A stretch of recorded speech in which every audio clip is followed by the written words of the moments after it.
여러분 평안하셨습니까? 네.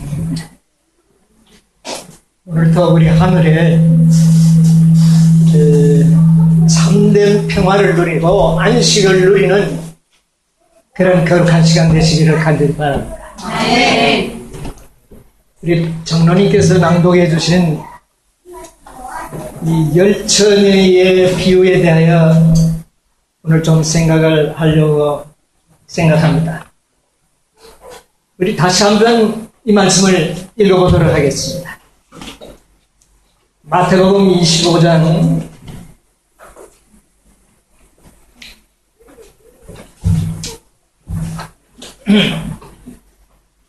1절에 그때의 천국은 마치 등을 들고 신랑을 맞으러 나간 열 처녀와 같다 하리니 그 중에 5은 미련하고 5은 쓸개 있는지라.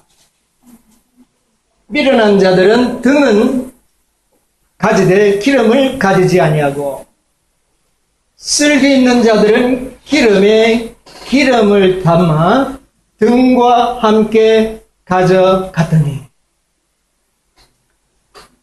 여러분, 이 비유는 예수님께서 마지막으로 하신 비유 중에 하나입니다. 여러분, 이 비유는 오늘날 이 마지막 때를 살아가는 우리들에게 매우 중요한 비유입니다.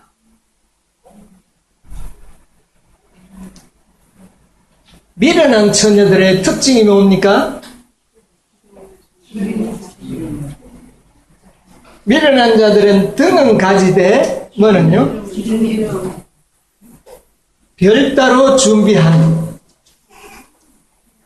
기름은 없었다. 자, 슬기로운 자들은 등도 있고 작은 기름병에 기름을 준비한 자들은 슬기로운 처녀요. 등은 가졌을 때 특별히 준비된 기름이 없는 자는 어떻게 해요? 미련한 처녀다. 여러분, 여기 구별이 그렇게 됩니다. 자, 우리 모두는 다 어떤 처녀가 되어야 되겠습니까? 슬기로운 처녀. 정말 슬기로운 처녀가 되기를 원하십니까? 아멘. 오늘 하나님의 말씀을 정말 우리가 정신을 바짝 차리고 한번 함께 연구해 보시기 바랍니다. 아멘. 그렇게 되면 분명히 우리는 슬기로운 처녀들의 자리에 서 있을 수가 있게 될 것입니다. 예내신이 있는 말씀을 먼저 한번 볼게요. 실물 교훈에 왜 기름이 부족하게 됐는가? 미련한 처녀들이.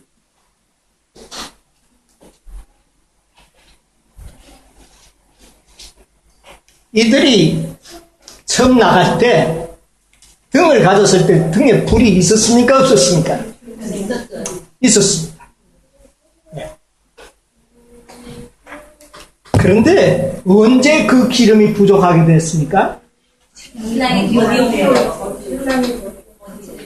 열처녀들이 다 좋은데 갑자기 소리가 들리면서 신랑이로다 맞으러 나오라 할 그때에 뭐를 발견하게 됐어요? 거의 기름이 떨어져서 불이 꺼져가기 직전이에요. 그러니까 슬기로운 처녀들은 등에다가 기름을 부었습니다. 그러나 미련한 처녀들은 부을 기름이 없었습니다. 그 전까지는 슬기로운 처녀와 미련한 처녀의 차이점이 전혀 없었습니다.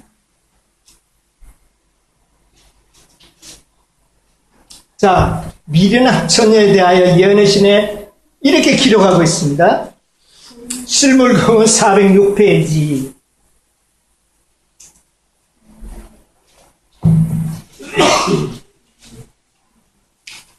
그 중간쯤에 보면은요.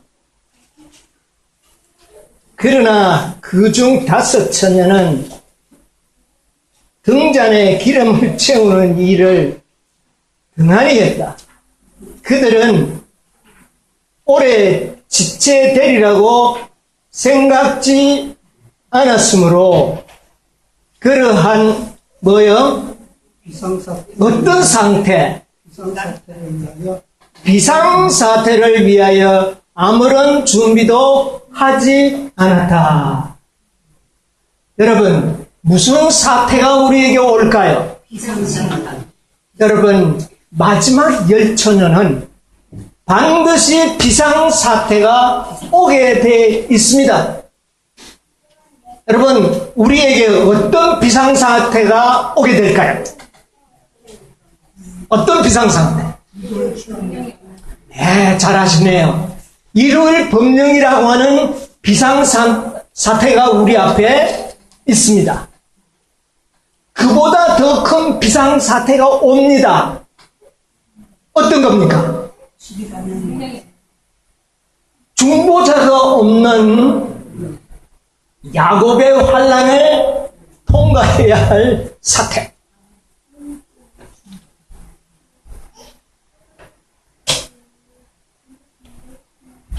이것이 우리에게 오는 비상사태입니다. 이 사태가 오기 전까지는 미련한 자와 슬기로운 자는 어떻게 된다? 차이가 없습니다.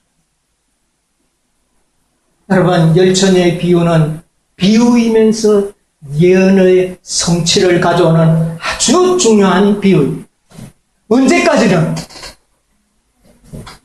언제까지는 차이가 없다? 비상사태. 어떤 상태? 일요일 법령과 야곱의 환난이 오기 전까지는 우리의 미련한 차와 슬기로운 차의 차이점은 전혀 없다. 그러면 준비는 언제를 위하여 준비하는 겁니까? 비상사태. 여러분, 지금 재림교회 안에 조사심판도 없고 중보자도 없다는 말은 그것은 거짓말이다. 이렇게 가르침이 있습니다. 이거는 뭐를 위하여 준비하지 못하도록 하는 겁니까? 비상사태. 비상사태란 없다. 이것이야말로 비상사태를 만들 수밖에 없는 그런 지금 형편이었습니다. 자, 그런데 미련한 처녀들이 어떤 사람인가? 여기 보면 411페이지, 실물경 411페이지, 페이지가 기록되어 있는 그 줄에서 셋째 줄 밑에 보면 미련한 처녀로 하는 말씀이 나옵니다. 누가 한번 읽어보실랍니까? 미련한 처녀로 대표된 비급은 외식하는 자들이 아니다. 무슨 자들이 아니다? 외식하는 자들이 아니다. 그 다음에 그들은 진리를 존중히 뭐를 존중히 여기고? 진리를 존중히 여기고. 그 다음에요. 진리를 옹호해 왔으며. 그 다음에요. 또 진리를 믿는 사람들에게 매혹되었다. 진리를 믿는 사람들에게 매혹당했다. 자, 이 사람이 어떤 사람입니까? 미련한 처녀들인데 오늘날 이 시대의 백성을 이야기한다고 말입니다. 그러면 이런 부류의 사람들이 믿음이 좋은 사람입니까? 믿음이 없는 사람입니까? 교회만 안식일만 적당히 지키는 사람입니까? 아니면 특별 집회를 찾아다니면서 진리를 연구하는 사람입니까? 진리를 연구하는 사람. 여러분, 여기에 나오는 사람들은 보통 사람이 아닙니다. 안식일만 적당히 지키는 뜨뜻미지근한 그런 대표하는 그런 부류와는 조금 다른 사람들이에요. 왜? 외식하는 사람도 아니요. 진리를 어떻게 합니까? 존중히 여기고 진리를 또 어떻게 합니까? 옹호합니다. 진리를 옹호합니다. 그리고 진리를 믿는 사람들에게 뭐한 사람? 매혹되어서 특별한 진리가 모이는 그런 집회 때마다 참여해서 이 진리가 옳습니다 하는 그런 사람들 중에 무슨 처녀가 있을 것이다? 미련한 처녀가 있을 것이다. 여러분요, 그리고 보니 그 사람이 바로 누구 같아 보입니까? 여러분이요, 바로 우리가 그런 사람이 될 수도 있다는 사실을 염두에 두시면서 이 비유를 연구하셔야 됩니다. 우리는 미련한 처녀는 믿음이 없고 뭐 그런 사람일 것이라고 생각합니다. 아닙니다. 여기에 나오는 미련한 처녀는 진리를 열심히 추구하고 옹호하고 매력을 느끼는 사람 중에서 미련한 처녀가 나오게 되어 있습니다. 뭐가 없었습니까? 기름이 없었습니다. 여러분, 연신의 기름은 뭘 상징한다고요?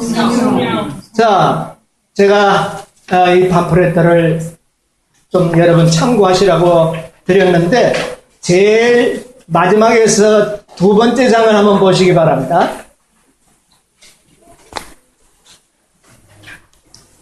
실물교훈의 새 비교 도표가 나오고 그 밑에 말씀이 좀 나오는데요. 등불은 무엇을 대표한다? 말씀을 대표한다. 주의 말씀은 내 발에 등이요 내 길에 비친. 자, 등불은 뭐를 가지고 있다는 것을 표상한다고? 말씀. 진리의 말씀.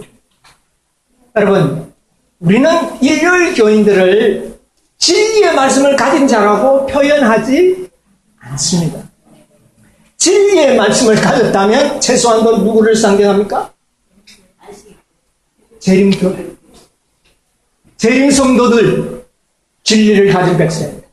이 진리를 가진 백성들 중에서 미련한 자와 슬기로운 처녀로 구별이 되는데, 특별히 여기에 비유되어 나오는 물들은 보통 무리가 아니고 진리의 매료됨을 느끼고 있는 사람들 중에도 그런 사람이 있을 것에 대해서 말씀하고 있습니다. 그러므로 나도 자칫하면 그런 사람이 될 가능성이 있다고 해요. 자, 그 다음에 그 밑에 실물교훈에 보면 기름은 어떻게 해요? 무엇을 표상한다? 성령을 표상한다. 기름이 부족했습니다. 그랬죠? 그런데 이 기름은 또 무엇을 상징합니까? 성령을 표시하면서 이 비유에서는 뭘 표상합니까? 기름이 부족했다는 것은 품성이 준비되지 못하였다고 하는 것을 상징합니다. 자, 412페이지에 보면 위에서 6대 줄부터 보면은 저희가 저희의 혼수 상태에서 깨어났을 때 계속 읽으세요. 그들의 부족을 깨닫고 다른 사람에게 가서 저희의 부족을 채워달라고. 자, 그때 부족을 깨닫고 다른 사람에게 그 부족을 채워달라고 요청한다. 그 다음에 그러나 영적 사고에 있어서는 거기서 됐고요. 좀 시간을 줄이기 위해서 계시록 22장 7절 다음에 그러나 품성은 거기서부터 들어갔어요. 그러나 품성은 남에게 나누어 주시오. 자, 기름을 나누어 달라는 것은 무엇을 나누어 달라고 하는 것과 품성을 좀 나누어 주시오 하는 것과 동일하다. 자, 계속 읽어 주실래요? 아무도 다른 사람을 대신하여 믿을 수 없고 아무도 다른 사람을 대신하여 성령을 받을 수 없다. 아무 사람도 성령의 역사의 결과로 이루어지는 품성을 다른 사람에게 나누어 품성을 나누어 줄 수는 없다. 자, 등은 다 가지고 있는데 등은 뭐라고요? 말씀. 그 다음에 또는요? 기름은 성령. 자, 기름은 성령을 표시하면서도 궁극적으로는 뭐를 상징한다? 품성. 자, 이런 기본적인 비유의 원칙을 두고 이 비유를 오늘 한번 생각을 해 보시기를 바랍니다. 여러분, 여기에 기름은 어떤 기름을 이야기합니까? 이스라엘 백성들이 기름이라고 하면 무슨 기름입니까? 올리브유입니다. 오늘 우리들이 식용으로 즐겨 사용하는 올리브유. 그러면 이 올리브는 어디에서 맺히는 겁니까? 감람나무가 있어요.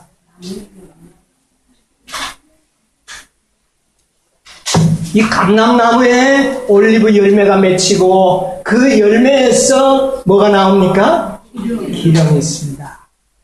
자, 이것도 우리가 한번 우리의 비유를 이해하는 데서 잘 좀 염두에 두실 필요가 있습니다.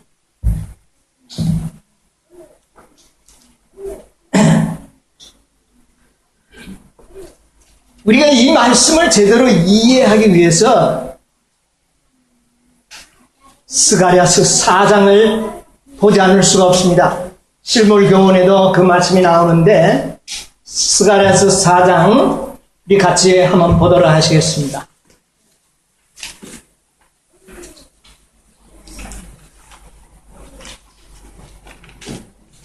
스가랴서 4장 1절부터 누가 한번 읽어보실랍니까? 내게 말하던 천사가 다시 와서 나를 깨우니 마치 자는 사람이 깨우니 같더라. 그가 내게 묻되 내가 무엇을 보느냐? 내가 대답하되 내가 보니 둥근 등대가 있는데 그 꼭대기에 주발 같은 것이 있고 또 그 등대에 7 등잔이 있으며 그 등대 꼭대기 등잔에는 7간이 있고 그 등대 곁에 2 감람나무가 있는데 하나는 그 주발 우편에 있고 하나는 그 좌편에 있나이다 하고. 예, 거기까지 읽고 그 다음에 11절로부터 한번 보세요. 내가 그에게 물어 가로되 등대 좌우에 2 감람나무는 무슨 뜻이니까 하고 다시 그에게 물어 가로되 금 기름을 흘려내는 그 금관 옆에 있는 위 감람나무 2 가지는 무슨 뜻이니까. 그가 내게 대답하여 가로되 내가 이것이 무엇인지 알지 못하느냐. 대답하되 내 주여 알지 못하나이다. 가로되 있는 기름 발기는 자 둘이니 온 세상에 주 앞에 모셔섰는 자니라. 예, 거기까지요. 자, 요 비유를 잘 한번 여러분께서 생각을 해보시기 바랍니다. 자, 마태복음 25장에는 등문이 나옵니다. 등은 뭐라고요? 말씀. 그 다음에 기름. 이렇게 2가지로만 구분이 되어 있습니다. 그러나 스가랴서 4장에는 첫째 뭐가 나옵니까? 등대가 나오죠. 그죠? 1절에 숭근 등대가 나옵니다. 그 다음에 무슨 나무가 나옵니까? 2 감람나무가 나옵니다. 그 다음에 11절로부터 보면은 그 감람나무에서 뭐가 있습니까? 12절에 보면 그 감람나무에 2 금관이 있었는데 그 기름이 어디로 흘러서 나옵니까? 그 금관을 흘려서 나옵니다. 자, 이런 모든 과정을 보는데 거기에서 이제 봅시다. 2 감람나무. 근데 여기에 관이 있어요. 거기에서 이 감람나무의 기름이 나오가 주발 속으로 들어갑니다. 등 속으로 들어갑니다. 그 다음에 이것을 이해하기 위해서는 또 뭐를 보느냐 하면은 여기 보면 기름 발리운 자가 몇이라고요? 둘. 여기서 잘 기억하십시오. 등대, 감람나무, 2 금관, 2 가지, 2 기름 발리운 자. 여기 표현은 다양하게 나왔지만 결국은 하나의 목적을 위해서 무엇을 가리키기 위하여 상징되어 있습니다. 이것을 이해하기 위해서 뭐를 봐야 하느냐면은 계시록 11장을 보시겠습니다. 계시록 11장에 가면은 여기에 대한 해석을 우리가 볼 수가 있습니다. 11장 3절 내가 나의 두 주인에게 권세를 주리니 저희가 공동되어 있고 1260일을 예언하리. 여기 보니까 뭐가 나옵니까? 여기는 두 증인이 나옵니다. 자, 두 기름 발리운 자, 두 증인. 전부 일맥상통하죠. 자, 그 다음에 4절. 이는 땅의 주 앞에 섰는 뭐니? 두 감람나무. 이 감람나무는 스가랴서에 나오는 감람나무와 동일하죠. 그 다음에 두 촛대니. 자, 그 다음에 뭐가 나오냐면은 5절에 만일 누구든지 저희를 해하고자 한적 저희 입에서 불이 나서 어떻게 됩니까? 원수를 하리. 예, 그 다음에 저희가 건세를 가지고 하늘을 닫아 그 예언을 예언하는 날 동안 뭐가 오지 못하게? 비 오지 못하게 하고, 또 권세를 가지고 물을 변하여 뭐 되게 하고? 피 되게 하고, 아무 때든지 원하는 대로 여러 가지 재앙을 땅을 어떻게 해요? 치리로다. 자, 여기에 6절에 나오는 비가 오지 못하도록 한 선지자가 있었죠. 엘리야가 여기에 상징적으로 기록이 되어 있습니다.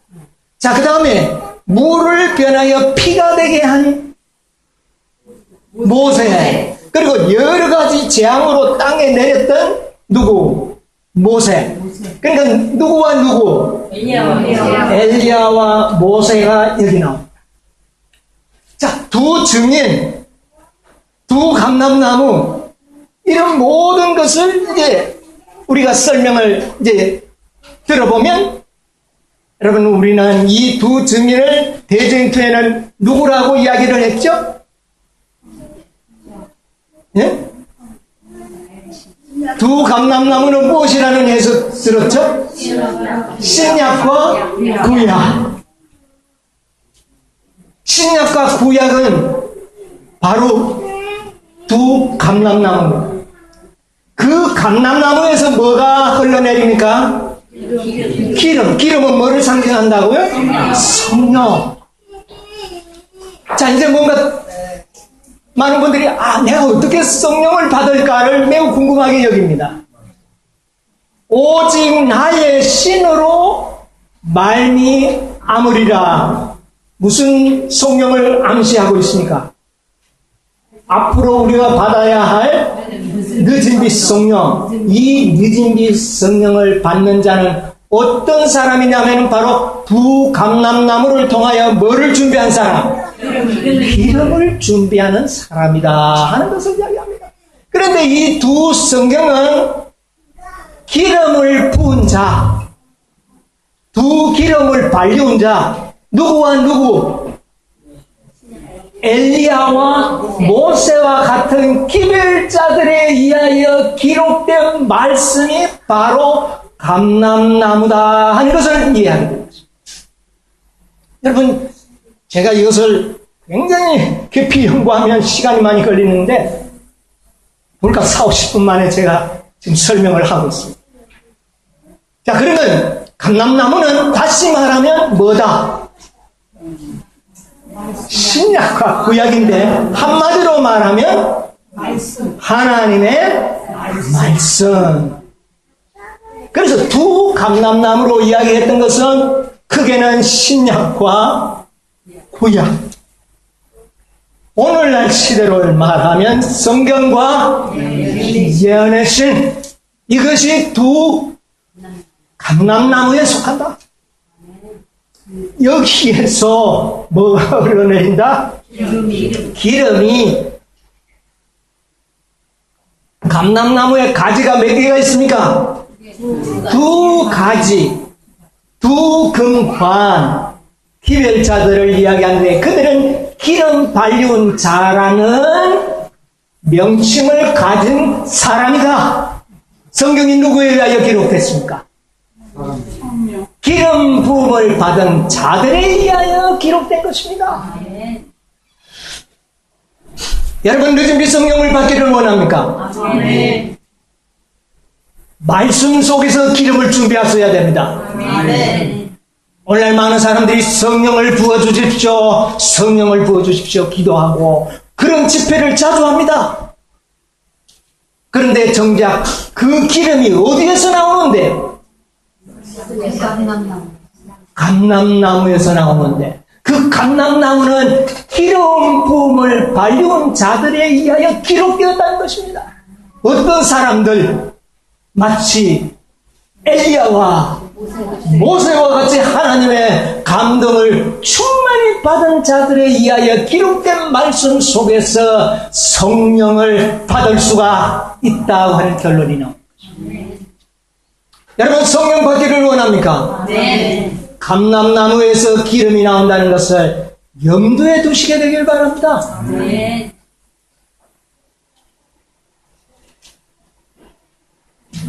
말씀은 기름 발리운 자를 통해서 전해집니다.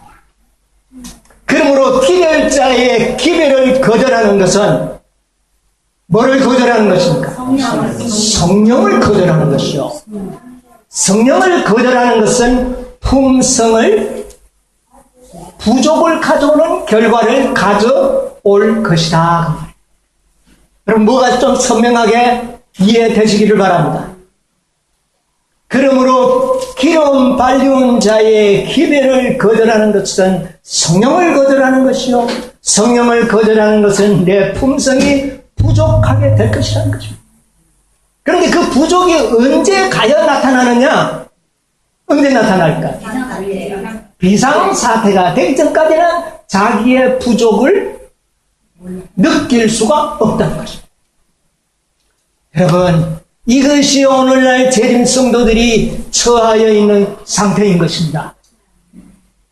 여러분, 반드시 돌아가시면 제가 나누어준 이 팜플렛들을 기본으로 해서 성경과 예언신을 잘 대조하면서 연구 한번 해보시기 바랍니다.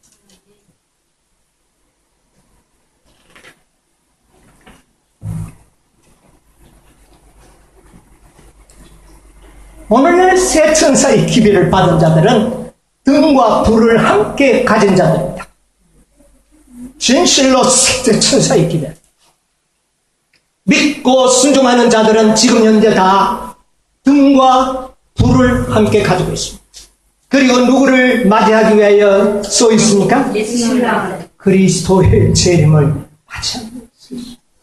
그런데 한 부류는 예비 기름을 가진 자요, 5 무리의 처녀들은 예비 기름을 가지지 않았다. 왜 예비 기름을 갖지 않았을까요? 미련한 자들은 당장에 자기의 등불에 기름이 뭐하다고 생각을 했습니까?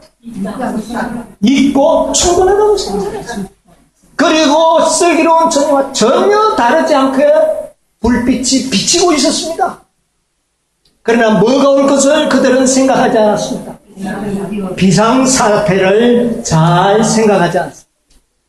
여러분, 오늘 우리가 14만 4천 문제를 연구하면서 우리에게 다가올 심각한 비상사태를 어떻습니까? 느낄 수 있습니까? 예, 느낄 수 있습니다. 늦은 비를 받지 못하는 자들 중에는 야곱의 환난을 통과할 자가 아무도 없다는 것입니다. 어떤 자만이? 예비 기름을 준비한 자들만이 통할 수 있다. 여러분, 이 예언과 말씀들이 조화를 이룹니까? 여러분, 이것을 잘 염두에 두시기 바랍니다.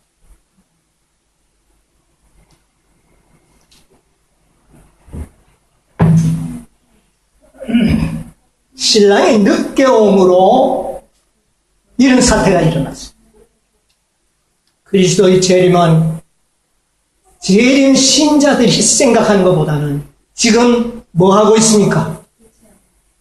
늦어지고 있습니다. 늦어지고 있습니다. 그러나 예수님은 조금 늦게 오시는 것은 사실이지만 오시는 것은 어떻습니까? 확실한 일. 왜 이들이 기름을 준비하지 못했을까? 이 열처녀들은 일요일 교회에 비교할 수가 없습니다. 어떤 교회에게만 적용되는 것입니까? 새 천사의 기별을 받은 자들에게만 적용되는 비유입니다. 왜? 이 시대의 등불을 가지고 있는 자들이 누굽니까? 새 천사의 기별을 받은 자들이에요.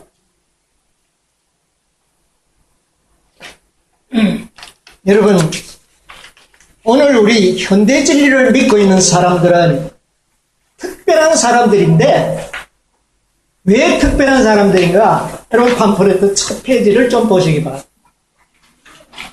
우리는 지금 새 천사 외에 어떤 천사를 믿고 있는 사람입니까? 다섯째 천사를 믿고 있는 사람들. 이거는 일반 재림교회 안에서 들어볼 수가 없습니다. 재림교회 안에서는 넷째까지는 조금 간혹 아는 분들이 들어보는 사람들이 있지만 일반적으로는 사실 또 그것도 믿지 않습니다. 그러나 우리는 몇째까지를 믿는 사람이죠? 다섯째. 우리 집사님 다섯째는 처음 들어보시죠? 자, 이것을 이해해야지만 어떤 사람이 미련한 자가 되고 어떤 사람이 슬기로운 처녀가 되는지를 확실하게 이해할 수가 있습니다. 초기문집 276에서 78페이지까지 거기 제가 좀 올려놨습니다. 자, 그 첫 절에서 셋째 줄까지 한번 읽어볼까요? 많은 천사들이 하늘에서 왔다 갔다 하며 어떤 중요한 사건을 위해 준비하느라고 하늘과 땅 사이를 바쁘게 오르내리는 것을 보았다. 그때 나는 다른 힘센 천사가 명령을 받고 셋째 천사와 연합하여 그의 기별의 능력과 힘을 주기 위하여 지상으로 내려오는 것을 자, 여기에 보니까 분명히 힘센 천사가 어떤 천사를 돕기 위해서? 셋째 천사를 돕기 위하여 내려오는 천사가 있었습니까? 없었습니까? 순서적으로 몇째 천사입니까? 넷째 천사입니다. 넷째 천사란 말이 어디 있느냐 그렇게 항의하는 사람이 있는데 순서적으로 그렇다는 말입니다. 여러분, 성경에 넷째 계명이라는 말이 있습니까? 없습니까? 있다고요? 나는 이제까지 넷째 계명이라는 말 찾아본 적 없어요. 성경에서는 어디에서만? 예언의 신에서만 나온 겁니다. 안식일 교회에 만들어진 신학 용어입니다. 넷째 계명. 성경에는 그냥 나 외에 다른 신을 믿지 말라, 우상을 만들지 마라, 가정되게 말하지 말라, 안식일을 거부한다. 그런데 그 내용을 따져보니까 몇째였어요. 넷째였던 것을 알아듣기 쉽게 하기 위해서 몇째 계명. 첫째 계명은 이것이니 성경에 기록되지 않았어요. 순서적으로 보니까 몇째였어요. 자, 순서적으로 보니까 셋째 천사를 돕는 천사는 몇째입니까? 넷째. 너무 그걸 가지고 심취하지 마십시오. 네 번째 천사가 있다는 말입니다.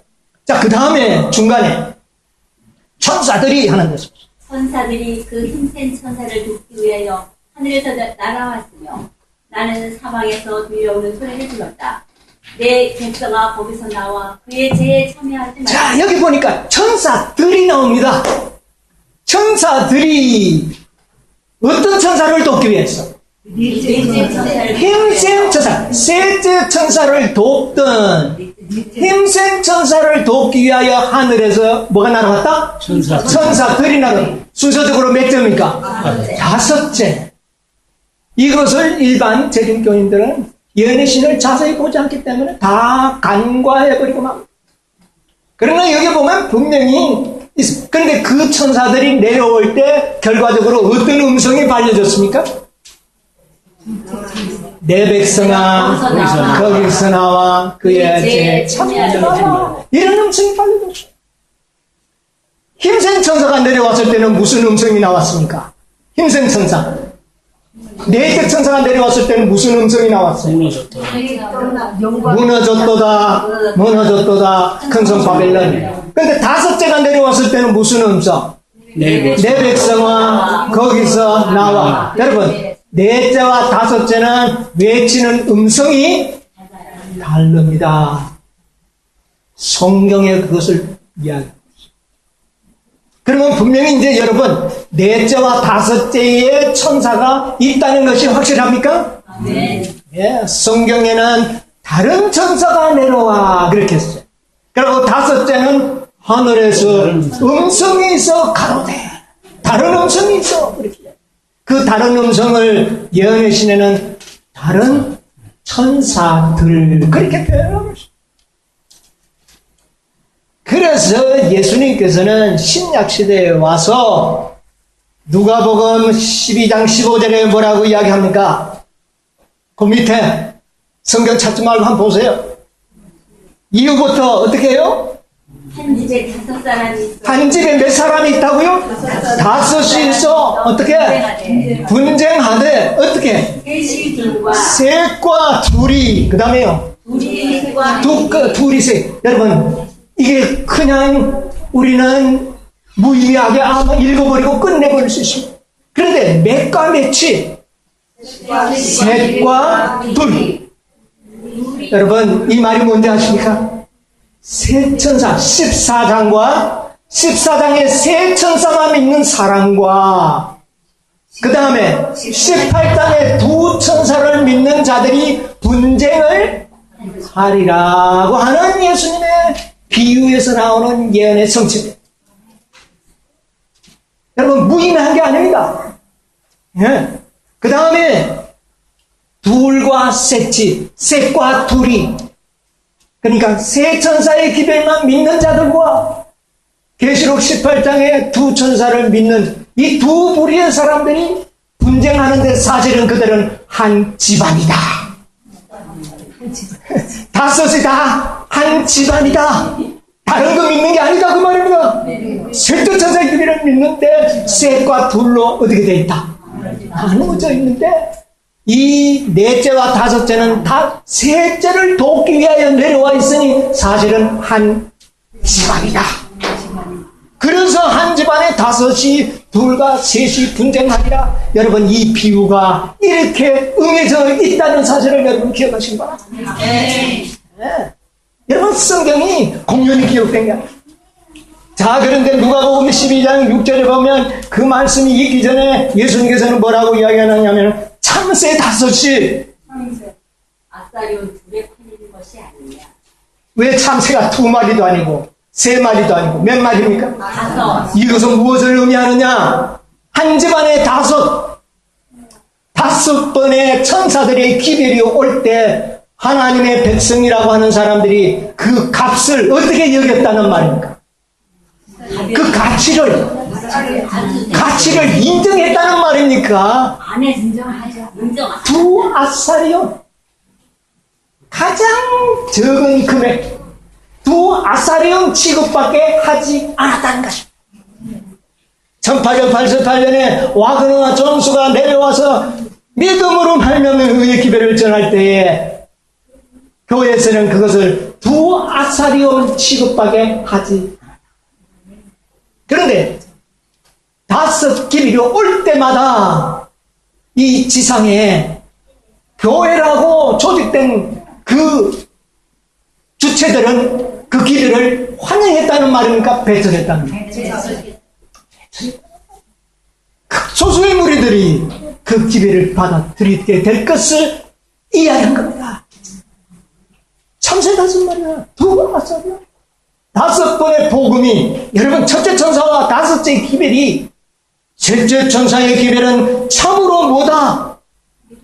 믿음으로 말미암는 일이다. 여러분 첫째 천사의 기별은 시기를 전해가지고 전하는데 그게 왜 믿음으로 말미암는 의의 기별입니까? 5 천사의 기별은 다 복음입니다, 여러분. 첫째, 둘째, 셋째, 넷째, 5째가 다 믿음으로 말미암는 체험을 이야기하는 것입니다. 첫째 천사의 기별에 의하여 회개의 경험이 일어났습니다. 이게 믿음의 경험입니까? 아닙니까? 믿음의 경험입니다. 여러분 복음을 받아들인 자가 회개가 없다면 받아들인 겁니까? 그 복음의 경험입니다. 세 천사의 기별은 모두 어떤 기별이라고요? 체험이다. 그러니까 세 천사의 기별, 다섯 천사의 기별이 다 믿음으로 말미암는 의인데 그것은 이론이 아니라 그 기별을 믿는 자들에게 체험을 가져오는 기별이었다. 그래서 경험의 기별이라는 것입니다. 이해하시겠습니까? 그것이 오류를 전하는 시기였을 망정 그 경험은 무슨 경험이었습니까? 믿음으로 말미암는 의의 경험을 했다. 두째 천사의 기별에서 죄에서 분리되는 경험, 성화의 경험입니다. 이게 믿음으로 말미암는 의입니까 아닙니까? 셋째 천사의 기별에 믿음으로 말미암아 온전한 율법을 믿게 순종합니다. 완전합니까? 믿음으로 말미암는 의입니까? 하늘에 계신 너희 아버지 온전하십시오. 온전하라. 믿음으로 회개하고 성화되고 하나님의 율법을 온전히 순종하면 완전한 것입니다. 그런데 넷째가 왜 필요합니까? 셋째가 도와야 됐어요. 왜 도와야 하느냐? 왜 도와야 할까? 완전한 기별입니다. 힘을 잃었다는 거예요. 셋째 천사. 그 말은 복음을 잃어버리고 있다. 이론을 잃어버린 것이 아니라 뭐를요? 경험을 잃어버리고 있다 그 말입니다. 여러분 우리가 하나님의 말씀으로 매일 새롭게 되게 하려면 이론은 알고 있는데 경험은 어떻게 돼요? 잃어버릴 가능성이 있어요 없어요? 있습니다. 선지자는 이야기하기를 재림을 믿노러 가는 셋째 천사의 기별을 믿노러 많은 사람들이 믿음으로 말미암는 의의 기별을 어떻게? 잃어버렸다라고 이야기하고 있습니다. 그 잃어버린 것은 이론이 아니고 뭡니까? 경험입니다. 오늘도 많은 사람들이 그 기별을 잘못 알고 있다 하면 우리 잘 알고 있습니다. 그래서 이론은 제천 이론은 맞습니다. 뭐가 없습니까? 경험이 없습니다. 무슨 말인지 이해하시죠? 자, 그래서 넷째는 경험을 잃어버릴만 하면 그 경험을 다시 회복시키기 위하여 천사가 내려오는데 그 역시 무엇입니까? 1888년에 기별이 믿음으로 말미암는 칭의의 기별을 전하였다. 능력과 힘은 어디에 있습니까? 복음에 있는 겁니다. 여러분 이 사실을 잘 이해하시기 바랍니다. 그런데 셋째 천사는 분명히 그 체험을 잃어버린다 그 말입니다. 그 무리들을 표상하는 사람들이 그 체험을 잃어버릴 것을 아시고 몇째 천사를 준비해 놓은 겁니까? 넷째를 준비하셔서 적절한 시기에 돕기 위하여 내려오는데 그 기별을 어떻게 합니까? 거절. 그래서 그들은 뭐를 준비할 기회를 잃어버립니까? 기름을 준비하는 일을 잃어버립니다. 그 결과로 뭐가 나타납니까? 풍성 준비가 되지 않습니다. 그래서 결론적으로 어떤 처녀가 될 수밖에 없는 미련한 처녀가 될 수밖에 없습니다. 여러분 이제 이해가 좀 되십니까? 이런 역사가 일어나게 되는 것입니다. 그러면 넷째로서 모든 사업이 끝나느냐? 아닙니다. 또 한 번에 뭐가 있습니까? 천사들이 내려와서 그 힘센 넷째 천사를 돕는 일이 또 있는 것을 보게 됩니다. 이것은 무엇을 의미합니까? 여러분 14만 4천인의 수요가 차는 것은 셋째 천사에서부터 수요가 찹니다. 근데 셋째 천사의 기별에 의하여 수요가 채워집니까? 안 채워졌습니다. 그래서 몇째 천사가 옵니까?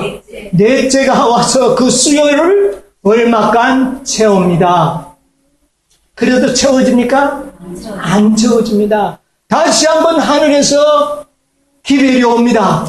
그 기별에 의하여 14만 4천인의 수요가 채워집니다.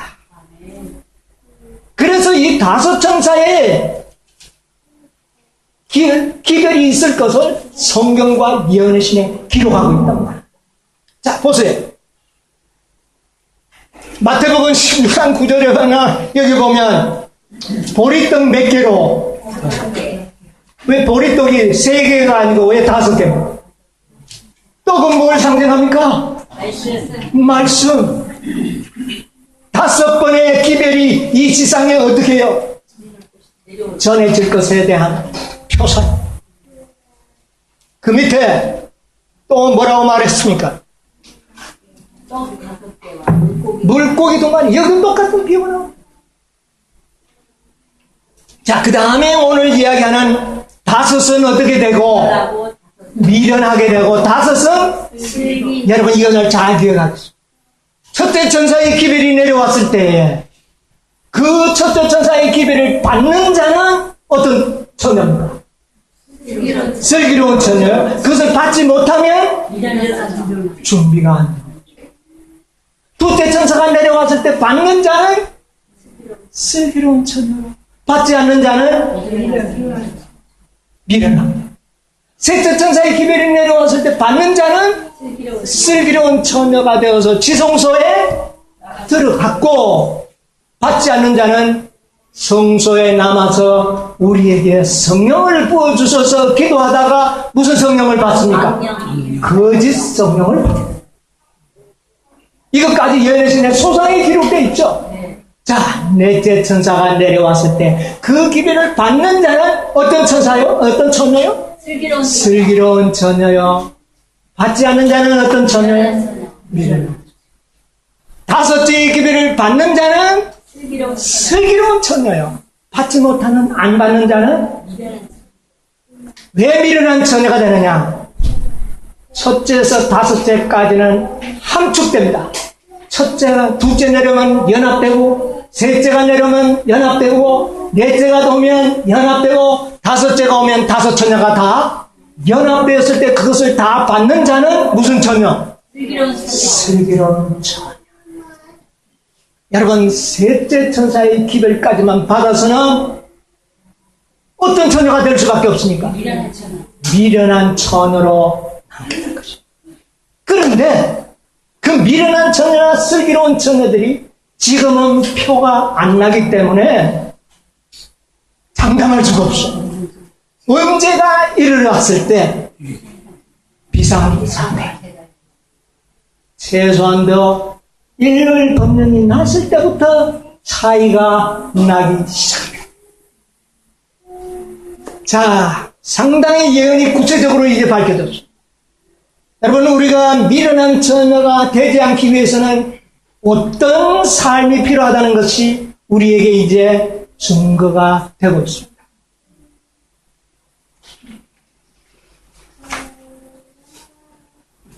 거기에 제가 성경 구절을 다 뽑아놨기 때문에 여러분 그것을 다 참조해 보시기 바랍니다. 그 다음에 이 페이지를 다 한번 열어보세요. 둘과 셋 5복음의 비교 도표를 좀 보시면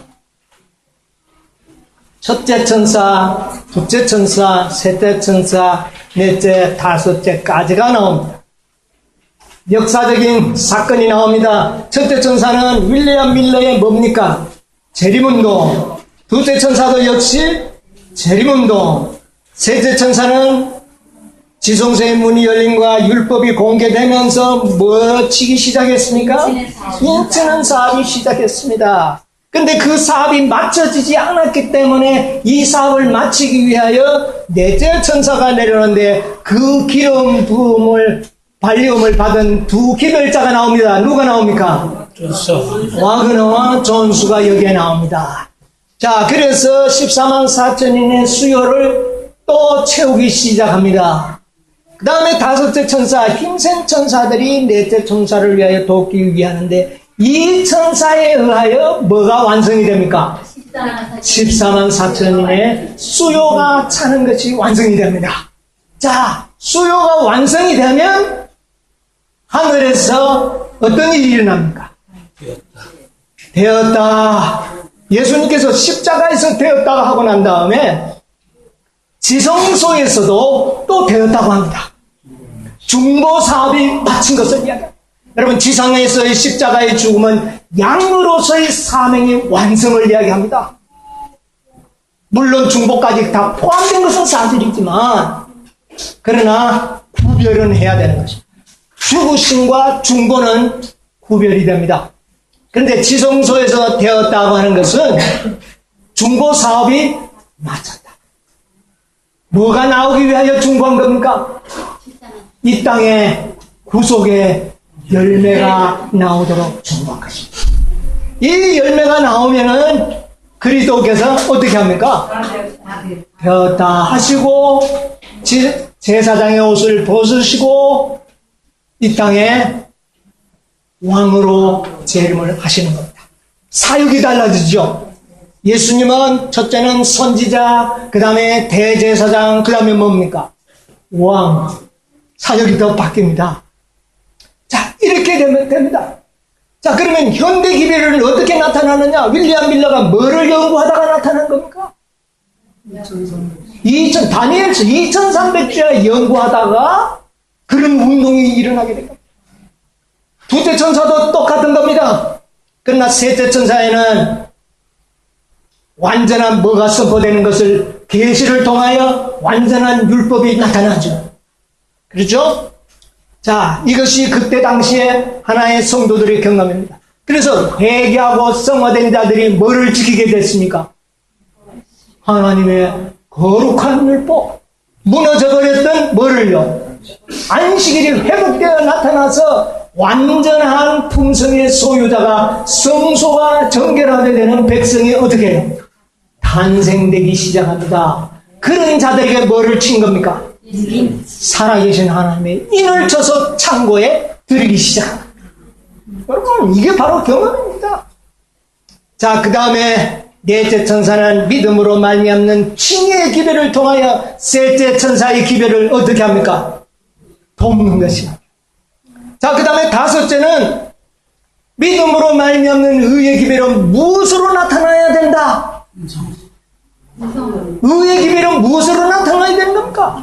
성성. 여러분, 성령을 받는 것이 성령을 받는 것으로 끝나는 것이 아니라 무엇으로 나타나야 됩니까? 품성으로 끝나야 됩니다. 이게 지혜로운 처녀들.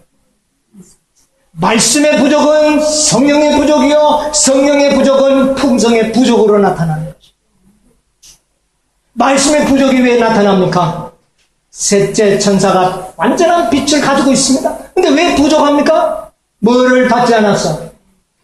도움을 받지 않기 때문에. 도로운 천사의 빛을 받지 않기 때문에 그렇게 일어나는 것입니다. 그래서 결론적으로는 말씀의 부족은 무슨 부족? 성령의 부족이요, 성령의 부족은 품성의 부족을. 그래서 무슨 처녀가 될 수 있다? 미련한 처녀가 될 수 있다.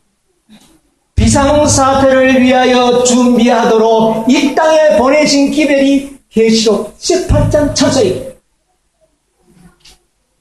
여러분, 이 비상사태를 위하여 계시록 18장에 주어진 믿음으로 말미암는 의의 기별의 깊은 체험이 없으면 어떤 처녀가 될 수밖에 없을까요? 미련한 처녀가 될 수 있습니다. 오늘 재림교회 안에 저는 진리에 매료된 영혼들을 봅니다. 집회 때마다 막 찾아다닙니다.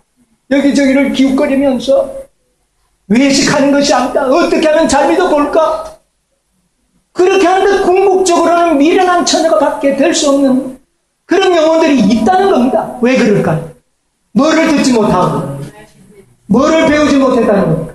계시록 18장에 천사의 기별을 연구하지 않은, 여러분, 기름을 짜는 것은 뭐하는 행위입니까?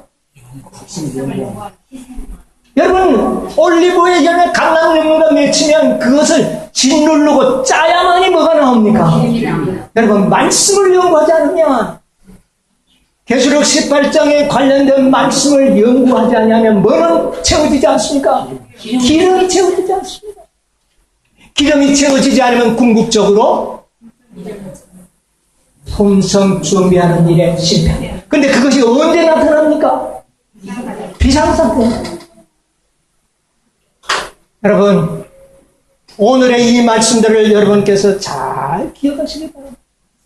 그래서 기름이 준비된 그런 자들에게 무슨 성령을 부어주셔서 늦은 빛 성령을 주셔서 인간의 능력으로 힘으로도 능력으로도 되지 않던 지상의 모든 복음 사업을 나의 신으로 이루리라. 그래서 그들에게 늦은 빛 성령을 부어줄 때에 내 백성아 거기서 나오라고 하는 큰 외침을 하게 되고 그 외침에 의하여 복음 사업은 어떻게 될까요? 14만 4천년의 수요가 차게 되면서 이 땅에 6천년 동안 진행되어 오던 모든 복음 사업은 드디어 어떻게 되는 것입니까? 막을 내리는 것입니다. 여러분 이것이 구속의 경륜입니다. 이것이 바로 열천의 비유에서 우리가 배울 수 있는 놀라운 진리입니다. 여러분 이것을 심각하게 여러분 이해하시게 되기를 바랍니다. 지금 이 땅에는 넷째 천사의 존재까지도 가르쳐지고 있다는 것은 이제 14만 4천인의 수요가 거의 차가고 있다고 하는 사실입니다. 네? 여러분 재림교회가 왜 필요했습니까? 뭐 때문에 재림교회가 필요했습니까? 그리스도의 재림을 위하여 재림교회가 필요한 것입니다. 그렇습니까? 안 그렇습니까? 재림교회는 예수님의 재림을 위하여 필요한 교회입니다. 그런데 재림이 어떻게 해서 이 땅에 임할 수가 있습니까?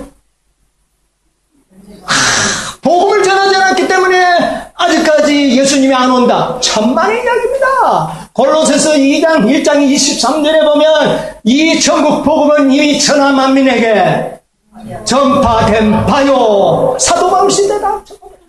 그런데 왜 오지 않습니까? 복음이 증거되기 위하여 복음은 딴 것까지 전파되어야 하는데 전파되는 이유가 뭐 되기 위하여? 그것이 뭡니까? 그리스도인은 그리스도와 같이 되는 품성으로 증거되어야 하는 것입니다. 여러분 복음은 이론으로 증거되는 것이 아닙니다. 품성으로 증거되어야 합니다. 그것은 체험입니다. 첫째와 다섯째까지는 이론이 아닌 체험적인 믿음으로 말미암는 의의 길입니다. 재림교회는 이 증거를 나타내야 할 백성입니다. 이 증거가 14만 4천인의 수요가 찰 때에 예수님은 중보사업을 마치시고 이 땅에 어떻게 됩니까? 재림하시는 겁니다. 이 길을 전하는 것만이 재림을 촉진하는 유일의 방법입니다. 이 기별이 없는 복음은 아무리 전해도 재림은 없습니다. 왜 오늘날 복음 전하는 일에 사단의 방해가 없을까요? 비판이 왜 없을까요? 뭐를 전하지 않기 때문에 열매가 없고 증거가 없는 복음을 전하는 일에 사단은 비판하지 않습니다. 증거가 있고 체험이 있고 열매가 있는 복음을 전할 때에 비판이 올 것입니다. 여러분 14만 4천인의 이 증거는 놀라운 것입니다. 이것이 나타나면 사단은 더 이상 하나님을 성도들을 참수할 수 없게 되는 것입니다. 14만 4천인들의 생애 속에서 모든 율법의 의의가 나타나 버릴 것입니다. 이것은 놀라운 일입니다. 그래서 이 기별을 전하지 않는 것은 재림교인이 재림을 교회의 특권을 어떻게 하는 겁니까? 버리는 것입니다. 14만 4천 교리에 항의하는 것은 재림을 오는 일을 항의하는 것과 같습니다. 여러분 가르치지 않는데 누가 들을 것이며 듣지 않는 자들이 어떻게 믿겠느냐고 말입니다. 이것은 놀라운 기립이 아니겠습니까? 여러분이야 아무리 우리가 말씀이 갈급하고 뭐를 하고 열심히 하는 것 같지만 그렇다고 해서 지혜로운 전야가 되는 것은 아니라는 것입니다.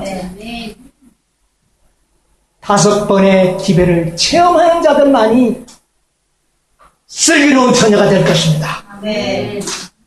여러분이 오늘 우리가 이 5째의 천사까지를 이해하고 깨닫는 것은 얼마나 놀라운 일인지 모릅니다.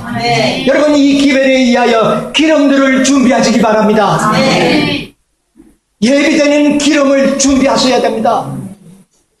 그런데 이 기별을 받지 않으면 기름을 준비할 수가 근본적으로 없습니다. 왜냐하면 기름은 어디에서 나오기 때문에? 감람나무에서 나오기 때문에 그렇습니다.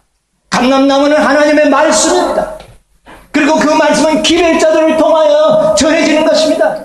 여러분, 이 기별을 들어야 하는 것입니다. 네. 이 기별을 듣지 않으면 기름 준비하는 것은 불가능. 주여 주여 성령을 부어달라고 기도한다고 해서 성령이 부어지는 것은 아닙니다. 무엇을 연구할 때에? 말씀을 깊이 연구하는 과정에서 말씀을 깨달을 때에 성령이 크게 역사하는 것입니다. 네. 여러분, 이것은 모두가 다 체험적인 것입니다. 여러분, 아무쪼록 이 다섯 천사의 기별을 더욱 연구하시고, 저는 작년 올해 이 다섯 천사의 기별을 연구하는 통해 얼마나 큰 은혜를 받고 있죠. 여러분이 확신하는 믿음이 생깁니다. 아멘. 여러분이 우리가 재림을 준비하는 것은 믿음을 준비하는 것입니다. 불확실 속에 믿음은 있을 수가 없습니다.